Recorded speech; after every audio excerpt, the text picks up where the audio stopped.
ano po yung real score dito sa ipinagmalaki ng administrasyon ngayon na tulay? Kasi nga po, di ba dapat ngayong araw po yung opening. Ano po yung ano, kasi nakita ko rin po sa press release or post po sa social media po ni Mayor Baste Duterte ukol nga po dito sa Bukana Bridge, Konsyal. Yes, oo. Well, alam naman natin na yung dumalaw yung Pangulo dito at nagkaroon siya ng kanyang inspeksyon doon sa Bocana Bridge. And inanunsyo niya, no? Una-una, inangkin niya na legacy project niya. Pangalawa, sinabi niya na bubuksan na daw ito ngayong araw na ito, Pitsa 15 ng Disyembre. Yun nga, ewan ko ano nangyari because I did not witness the opening kung ano ba nangyari doon ngayon. But the thing is, kami talaga, nung inanunsyo niyan, tinignan namin yung area, hindi pa ata nasisimento. Ewan ko, ang laki ng bahagi ng doon sa may Rojas Avenue na exit papuntang tawag nito, Coastal Road. Hindi pa talaga ganun kakompleto. Marami pang mga dapat gawin. In short, hindi pa talaga tapos ang tulay tapos na. Pero yung dadaanan ng ating mga motorista, particularly doon sa may Rojas Avenue, hindi pa talaga pwede. Sa tingin namin na hindi naman tayo engineer. Pero kung dumaan ka doon a few days ago, tinitingnan namin talagang ano pa lupa pa ang karamihan doon. So, kaya nga naglabas ng statement ang ating City Mayor, Sebastian Basti Duterte, na mukhang alanganin naman yung inanunsyo, no, ng ating ni Pangulong Marcos na maaari na itong buksan. Baka siguro hindi siya na-brief ng kanyang mga tauhan sa DPWH because I think the Department of Public Works and Highways, alam naman nila yan, no, ang katotohanan at alam nila paano sila tatantsahin. Sa pagkaalam ko, parang maraso pa ata dapat bubuksan. Minadali ng Pangulo, ewan ko anong nasa isip niya, bakit nga ginawa yon na malalagay na naman sa alanganin. Pag binuksan na naman yan, baka naman ang pagbibintangan niya man, ang city na naman yan dahil bakit binuksan, hindi pa tapos na instead maging maginhawa ang takbo ng trapiko, nagkakaproblema na tuloy. No, ito ay mga bagay na dapat sana hindi na niya sinabi at sana na lang sinabi na lang niya na depende na yan sa DPWH kung kailan ito bubuksan. Pero mukhang nagmamadali na, inangkin nga niya. At the same time, pinaasa pa niya ang taong bayan that there will be a smooth flow of traffic. So when we were really verifying the current situation, ang sabi may ilang lane lang ang pwedeng buksan, dalawa lang ata supposedly from four lanes. So that would be a problem again, no, sa takbo ng trapiko. Instead na maginhawa ang takbo ng traffic, nakakaroon pa ng problema. Baka mamaya ang iniwasan natin dito yung safety ng ating mga motorista, no? Dahil nga hindi pa nga siya tapos. Ganoon naman talaga logic dictates naman talaga hindi naman kasi kailangan isipin yan kung ang proyekto hindi pa talaga tapos, hindi pa pwedeng daanan talaga. Tulad na lang itong flyover, hindi pa talaga tapos ang flyover, hindi pa talaga madadaanan yung itaas niya, yung sa ilalim pa lang hindi nga siya fully cemented, may iba doon gravel pa, lupa pa. So ganyan ang sitwasyon diyan sa may Rojas, hindi talaga siya fully tatapos. Kaya nga nagtatanong kami, ano, December, mabubuksan na ito. Talagang kung titingnan mo, kahit yung mga tao doon sa palibot, nagsasabi, imposible pa man, hindi pa man pwede agian. Yung mga ganon, ibit ordinary people would say na parang premature naman yung sinabi ng Pangulo na pwede lang daanan dito. Kasi pag sinabi mong pwede na magagamit, ibig sabihin, you can fully utilize the roads. But as you can see, wala talaga, hindi pa pwedeng daanan ng mga sasakyan na yung talagang sabihin mong magkakaroon ng smooth flow of traffic There will be, I don't know ano nangyari because I was not there. Iniiwasan ko kanina pa lang nung pumunta ako sa Oyangurin area sa may diyan sa may downtown. It took me more than an hour, no? It took me more than an hour just umikot lang sa ilang street dyan dahil ewan ko kung yun bang dahilan na nagkaroon ng traffic, no? So, sayang ba? Sayang. Dapat na lang inantay na lang yan na mag-anunsyo. Alam naman yan, alam naman ng taga DPWH yan na March pa pwedeng buksan. Wala tayong magagawa. Siguro ang DPWH sabi nila, wala tayong magagawa. Bossing natin ang nagsabi. So gawa natin ng paraan. So, ewan ko anong resulta nung ginawa ng paraan ngayon kung instead na Maliban po dun sa nabanggit nyo po na hindi pa tapos yung mismong mga kalsada rin, Mm, wala ring street lights at safety and traffic signages along Rojas yes. exit, no, as per Mayor Baste. So pinayagan na itong padaanan. Pero meron po bang ano, parang wala po bang kapangyarihan ang LGU na wag mo nang padaanan, pwede bang hindi na lang muna padaanan para at least medyo makontrol natin yung traffic? May say po ba sila dito sa bridge na ito? Or dahil hindi pa nga tapos, hindi pa na ito turn over sa kanila, wala pa silang say kung ito ba pwede o hindi, sarado muna, hayaan mo nang tapusin itong mismong tulay? To my mind, it's under the Department of Public Works and Highways. They have full authority over that. What can the city government, to my mind, what can the city government can only suggest. But hindi ata natin pwedeng hadlangan ang utos diyan ng pangulo or pigilan ang daloy ng trapiko in that area because sila ang mismo nagbigay ng clearance, no? Ang pangulo mismo, ang kataas-taasang opisyal ng bansa ang nagbigay ng clearance na pwede na itong daanan ngayong December 15. No, kung gugustuhin lang ng ating alkalde, kung gugustuhin lang ng syudad, kung gugustuhin lang ng konseho, hindi pa nga dapat sana pwede yan. Kaya nga hindi kami nakikialam diyan eh. Dahil nga hindi pa nga yan tapos. Inunahan niya at pagkatapos ng binisita, siguro nagmayabang na okay na ito. Kasi legacy project daw niya, okay na ito pwedeng daanan. Lingid sa kalaman ng karamihan, hindi pa pala pwede. Talagang totoo naman na hindi pwede. Kahit ngayon, puntahan natin dyan ngayon, talagang hindi pa talaga kumpleto yan. You are just putting the motorist there, maalanganin. Kaya yun nga, wala pang mga safety signages, kulang sa ilaw and all. So, paano mo, how can you, I cannot just fathom why it was really opened today, the earliest. Kaya kami, tahimik kami dyan. Kung gugustuhin lang namin, hintayin natin yung talagang tamang panahon. Alam mo, yung coastal road niyan, nagmamadali na tayong magamit na noon, pero hinintay talaga yan ng syudad hanggat sa talagang nagsabi na safe na, kompleto na, pwede na tong daanan, safe na for our motorist and sa ating mga pedestrian na gamitin ito, tsaka pa binuksan yan sa trapiko. Hindi alanganin, hindi tulad ngayon na titignan mo yung kalsada doon sa Mariawas Avenue, talagang hindi pa talaga tapos. Ang dami pang nagtatrabaho. Aside sa mga nagtatrabaho, maraming sasakyan na dadaan kaya gagamitin na, may nagtatrabaho pa doon, nagdidisturbo ngayon ang works ng ating mga trabahante ng DPWH and baka may mga pedestrians pang dadaan-daan doon, maglalakad-lakad, they'll put them in harm's way. Yun ang iniiwasan ng ating mayor as the city mayor and as the father of the city. Tinitingnan lang niya ang kapakanan ng ating mga kababayan na hindi madisgrasya at di mapano, no? Dahil nga diyan sa minamadaling pagbukas ng Bukana Bridge going to Rojas Avenue exit. Opo, meron ding nabanggit dito si Mayor Baste na yung mga miyembro daw ng Davao City Road Project Advisory and Monitoring Board ay tinanong din daw yung DPWH bakit daw yung segment B hindi pa bukas. Wala pa raw silang proper answer, no? Sa inyo po ba dyan sa konseho, may kapangyarihan po ba kayong imbestigahan, tanungin bakit kayo nagmamadali ang DPWH ukol dito? Wala po bang ganitong hakbang na gagawin ng konseho ng Davao? Well, the city council is free to do, those such investigation if it really warrants, titignan kung bakit ba ito nangyari, no? It falls under the Committee on Transportation, no, and the Committee on Public Works. It falls on the two committee. Dalawa kasi yan eh. Mainly the Public Works, no. Ilang beses na kasing alam nyo, ilang beses na namin pinatawag ang DPWH, no, sa mga concerns na tulad ng ganyan.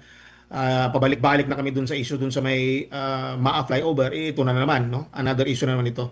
Gusto natin sigurong tanungin sila, baka one of these days sa pagbalik ng session ng council, baka I would suggest na imbitahan din natin sila to explain ano ba nangyari, bakit ganito. And we are praying and hoping na sana naman walang nangyaring disgrasya diyan, no, sa premature pag-opening. No, I will inform the committee because it's under the Committee on Public Works and Highways City Council. I will inform the good councilor Jessica Cookie Bunguyan about this kasi siya man ang chair niyan. And of course, on transportation also, it's chaired by Japet Baluran sa 3rd District, no, respectively. So, I'm going to talk to them. We're going to suggest and we will talk about it. Pag-usapan to ng mga konsihal kung anong dapat natin, ang tama natin gawin. Kasi yun nga, ang ayaw natin dito talaga, no, Admar, ayaw natin dito mangyari tulad ng sinabi ng ating Mayor Sebastian Baste Duterte na iniiwasan natin ang magkaroon ng disgrasya, ng aksidente. Kasi nga hindi pa nga tapos. When you say it's unfinished, it could be unsafe for the traveling public. Tulad na, for example, itong Bukana, may isang portion diyan na hindi madadaanan porque madadaanan yung kabila. Pilitin mong padaanan. Kahit na kinukumpuni mo yung kabila, may butas pa or may bangag pa doon, madidisgrasya yung it can cause accidents. Yun ang iniiwasan natin na magkaroon ng mga ganyan na mga insidente. So sana kung bubuksan man lang yan, talagang bukas na pwede nang daanan ng motorista natin. Hindi yung alanganin. Kasi pag ilanganin mong buksan yan, hindi na kailangan mong it's no brainer actually eh. Pag sinabi mong ang kalsada hindi pa tapos, padadaanan mo na ba? Marami pang kulang, walang signages, walang ilaw, padadaanan mo na ba yan? Is it safe for the traveling public? Di ba? Hindi na kailangan, it's a no-brainer. You don't need to, you don't need advices or whatever na kailangan mo para sabihin mo na it's unsafe. It's really unsafe because it's not yet done. It's unfinished. So why will you allow people to traverse that area if it's unfinished? Opo. Pero yung Gagawa dun eh. Ano nga yung ma-apply over na ano dyan sa ULAS. So ang mga ilang beses na antala yung budget niyan sa mga pati dito sa ULAS, ito lang hindi nila magalaw-galaw itong Bukana Bridge is because it's under the contract of China. So hindi nila pwedeng basta-basta maipit-ipit yan, hindi yan pwedeng maantala. At saka itong sa ULAS talagang sila na mismo nagsabi na naantala at hindi na budgetan. Matagal na delay ang mga budget kung saan-saan nilalagay. Pero pag may mga insertions, yung mga ginawa nila bilyon-bilyon, ang bilis. Pero ito mga project na kailangan ng mga taga Davao, iniipit. Tapos pagdating dito, aangkinin ng hindi kanila. Hindi ko maintindihan eh. Nagtitimpi lang itong mga Dabawenyo pero inis na ito sila sa sitwasyon eh. Alam nyo, tagal na namin gusto mabuksan itong flyover, hindi natatapos. Itong dito sa Ulas, hindi natatapos. Pag mabuksan niya ang flyover at yung naayos itong Ulas, napakalaking ginhawa sana sa takbo ng trapiko yan. Yung dyan sa may maa, hindi na magkakagit-gitan dyan, wala nang maiiwasan ng mga aksidente. Dahil nga sa kitid ng kalsada, yung mga truck na dumadaan dyan, sumasabit yung kanilang mga part ng sa mga karga nila doon sa poste sa mga girders ng flyover. Hindi ko maintindihan eh. Tapos ito pa, hindi pa tapos, papadaanan na. Those are the things ba? Kung sabihin mo kaya ng Dabawenyo, naniniwala ko Dabawenyos are very resilient, Dabawenyos are very patient. Pero hindi natutuwa ang karamihan. Maraming naiinis. Ang masakit pa dito dahil sa ginawa ng national government, dinelay nila yung maapat itong Ulas. Ang pinagbibintangan ang Davao City, wala namang kaming magagawa because it's a national project. Kung city lang ang nag-budget niyan, kung it's only under the city engineer's office, baka siguro magawa natin ng paraan. But we cannot do anything about. We cannot overlap the powers of the national government. Hindi namin pwedeng kontrolin yan. Trabaho yan nila eh. Gawin nila, ayusin nila yung trabaho nila. They should fix it.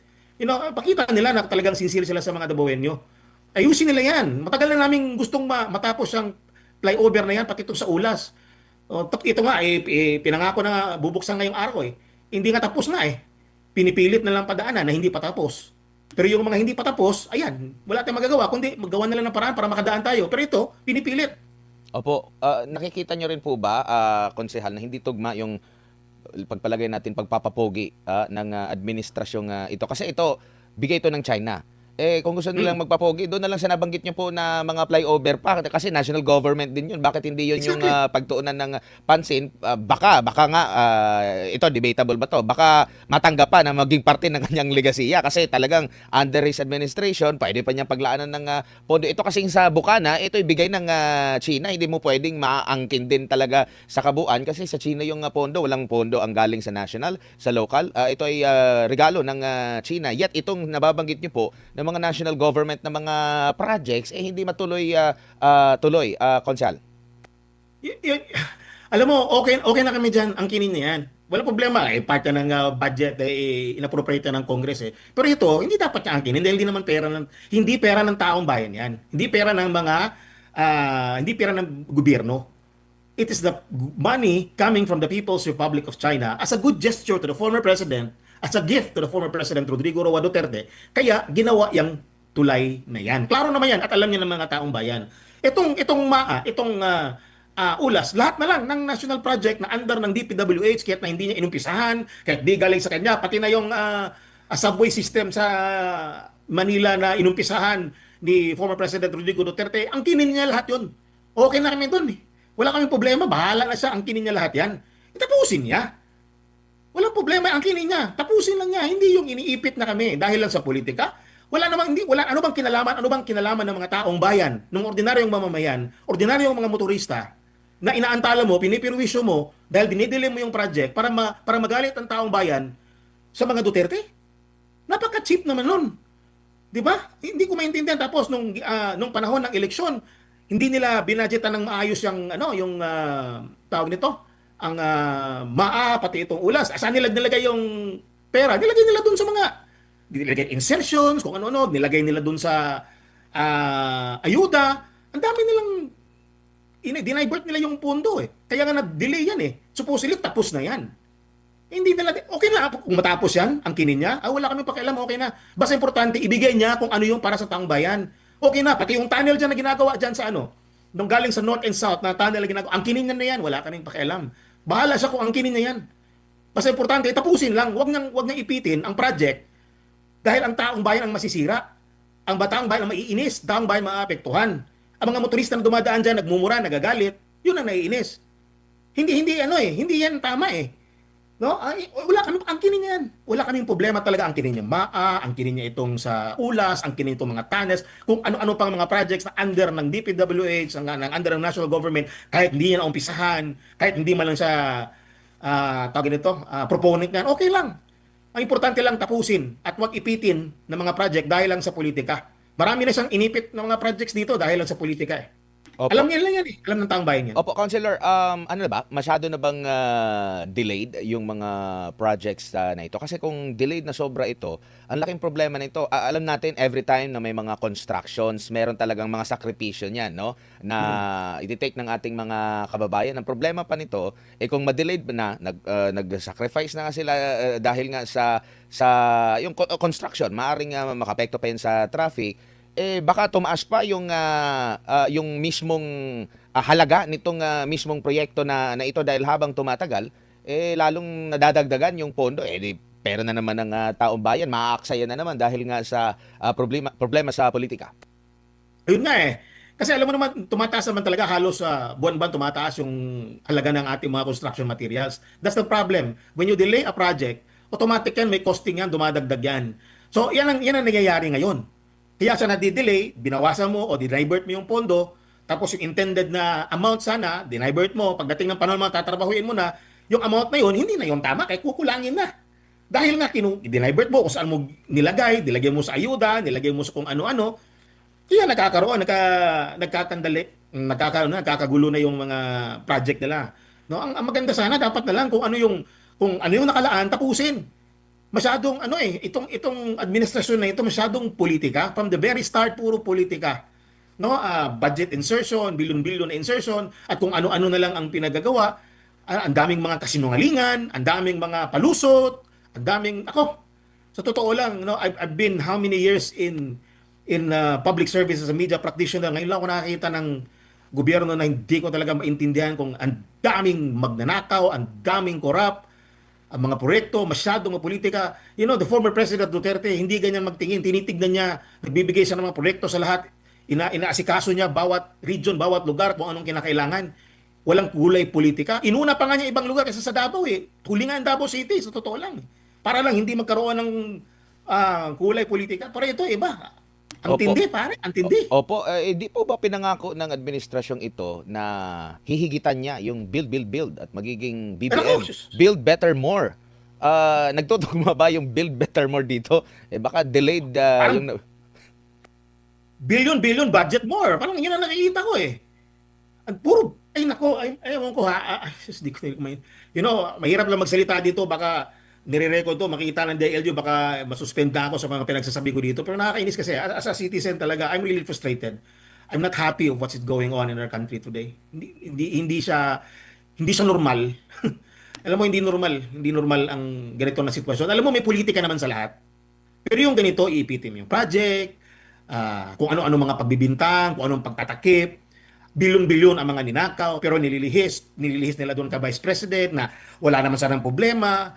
Those things na dapat pagtuunan pa ng pansin. You know, if you are really sane and you are really a good leader, unahin mo ang social services, anong kapangailangan ng taong bayan, ekonomiya. Ngayon, anong problema natin? Paano tayo makaka-encourage ng mga investors ngayon? Ultimo, maraming mga financial expert nagsasabi na halos wala nang gusto mag-invest dito, natatakot, may puro daming magnanakaw sa gobyerno. Paano? Nakakahiya. Alam mo, nakakahiya talaga tayo sa buong Pilipinas. I'm sorry to say this. No, it's really an embarrassing situation for us. No, even ako, yung mga kakilala ko sa Amerika, nagtatanong, ano ba nangyayari sa gobyerno niyo diyan? Ako pa minsan parang nasisisi pa ako, nandiyan ka sa council, anong ginagawa niyo diyan? Ano bang amalay namin, buti kung kontrolado namin ginagawa ng mga congressman diyan, wala man kayong pakialam doon.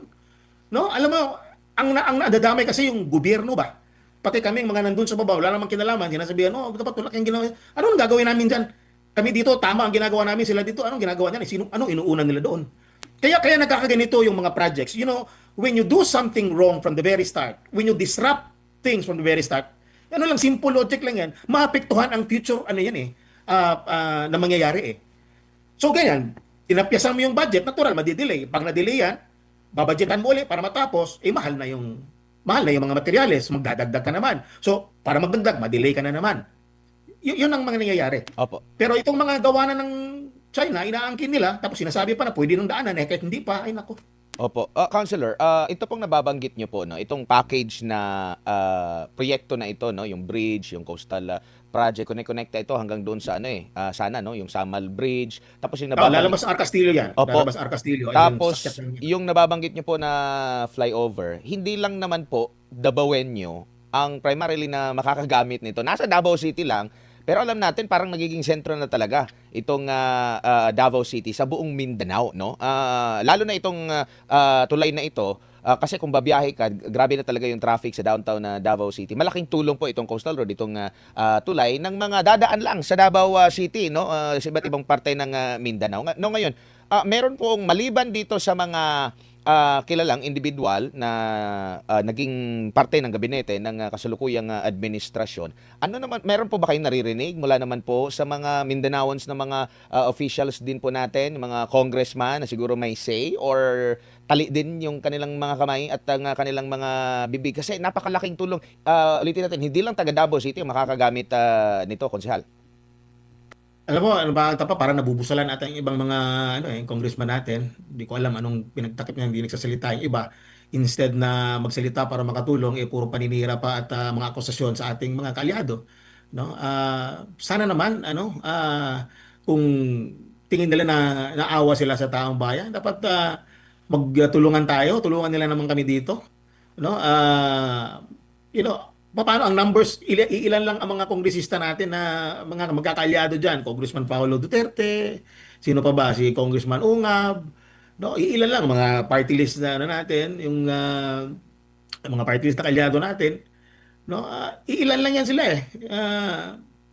Tapos ito kanila kontrolado nila balita ko pa nga maghahain na naman sila mga panibagong impeachment kay BP Sara. So wala ang target nila parang ayaw nilang tumulong. Ang kanilang gusto nila talaga na natatakot sila na maging presidente ito si BP Inday Sara in the future. Kaya ginagawa nila ng paraan na sirain, mahilan ng kaso, kung ano-ano lang ginagawa nila instead of helping the people. You know, if you're a politician, my God, if you're a politician, yan ang sinasabi ni Presidente Duterte noon. Hindi ko talaga makalimutan sinasabi niya eh. Isang beses lang tayo dumaan dito sa mundo. Kung dumaan man tayo dito, gumawa tayo ng maraming kabutihan sa taong bayan para naman hindi sayang ang buhay natin na maalala tayo na marami tayong kabutihang ginawa. Opo. Napakagandang mensahe ng ating former president. But in yet, look at what this administration is doing.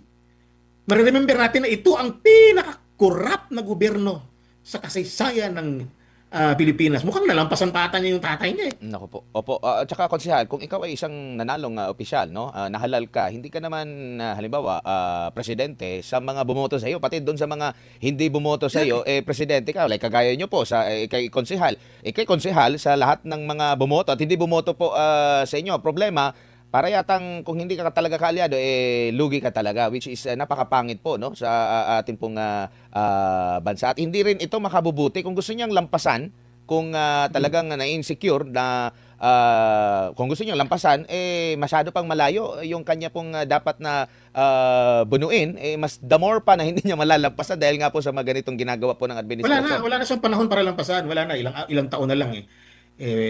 Sige lang sila, insert ang budget. Bahala sila dyan. Ngayon, ilang bilyon na naman inaprubahan. So, gano'n na lang takbo natin dito. To borrow his words, wala na tayong magagawa dyan. Ganito talaga ang takbo ng bansa natin. Dapat yun ang sabihin niya. To borrow his words, yan ang sinasabi niya. May mga sakuna, wala na tayong magagawa. Talagang ganito talaga, may bagyo talaga. Tiisin na lang natin to. Yung mga ganon. Wala wala akong nakikitang magandang direksyon.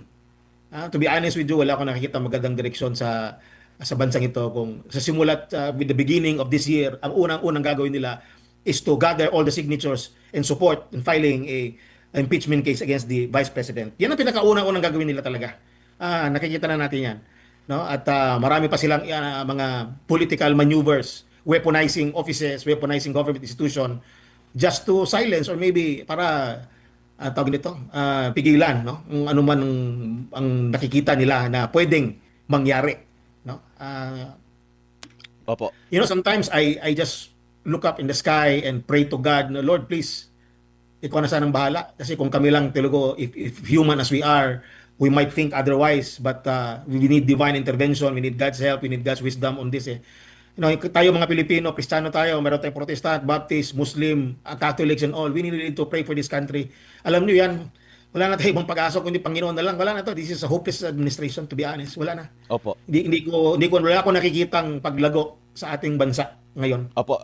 Sad to say. Sa harap po nito, sir, siguro bilang panghuli na lang, ano na lang po yung mensahe niyo po sa mga Dabawenyo sa gitna po nitong mga problemang ito pong nababanggit at na nakaumang pa na muling pagbuhay nitong impeachment ng mga nagmamahal sa pangalawang pangulo diyan po sa Davao City po, Consel. Ay, salamat. Ano? Ito lang ang hiling ko sa taong bayan, lalo na sa taga Davao City. Magdasal po tayo. Ipagdasal na lang po natin ang ating bansa, ating sitwasyon. Pagdasal natin ang ating mga leaders, lalo-lalo na ang ating Vice President Sara Duterte. No, na malampasan niya itong mga darating na mga pagsubok. Hindi ito madali, pero pinaghandaan na ito ng ating Vice President. Huwag kayong mag-alala, pero kailangan din natin ng dasal at tulong ninyo sa pagdasal na para malampasan niya itong mga pagsubok na ito. At hinihiling po rin natin ang pagdasal sa ating former President Rodrigo Roa Duterte na manatili siyang malakas, healthy, at sa kabila nitong mga nangyayari ay hindi siya mawalan din ng pag-asa at makakauwi pa rin siya, no, sa ating mahal na bayan. Yun lang ang tangi nating magagawa. Pati kami, yung mga local leaders ninyo, mga local officials ninyo, kami dito sa council, ang ating mayor, vice mayor, ang ating mga congressmen na tumutulong sa atin, na ginagawa pa rin nila ang kanilang mga tungkulin despite of this political turmoil. Ipagdasal nyo rin po kami dahil we are just human beings and we have limited resources. Pero kahit papano, ang syudad sa Davao ay maging always resilient, tumatayo sa sariling paa. Kung nagpadala sila ng ilang 2 love bus dito sa Davao City, meron tayong 10 magagandang mga buses na ginagamit na ngayon ng ating mga taong bayan. There are more to come. Marami tayong mga ginagawa ang syudad natin under the leadership of the Dutertes. Ginagawa nila lahat ito as promise sa ating mga taong bayan. Kailangan lang natin ng mga pagdasal na sana ay tuloy-tuloy na ito at wala namang mga paghahadlang, no? Lalo na politically. Because we really need each and everyone's help. And pinakamalaking tulong ay ang pagdasal natin. Marami pang darating sa Davao City. Wala utang ang syudad sa Davao.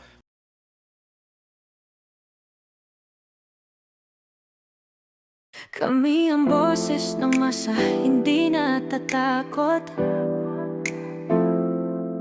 Katotohanan lang, di kami nalulunod. Walang bahid ng sismis, lahat ay totoo. Kahit sino ka pa, pag mali ka babanatan ka.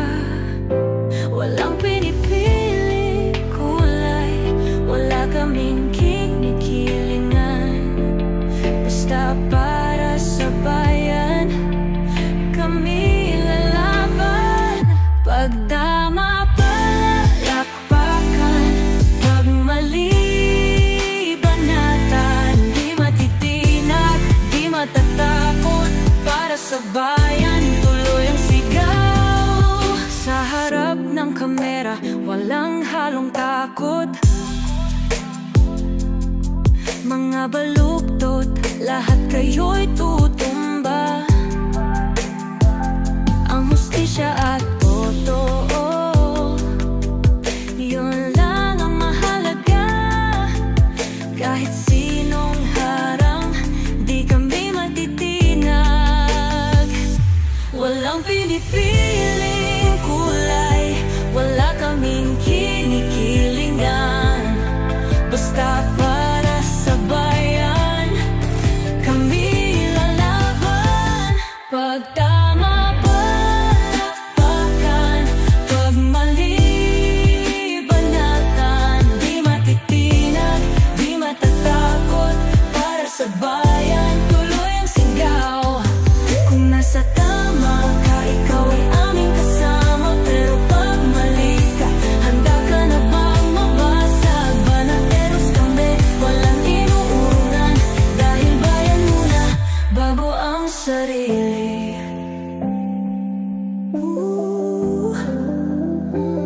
Bago ang sarili.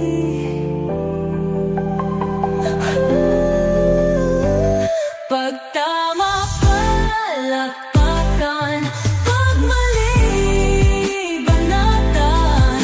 Banateros ang sigaw.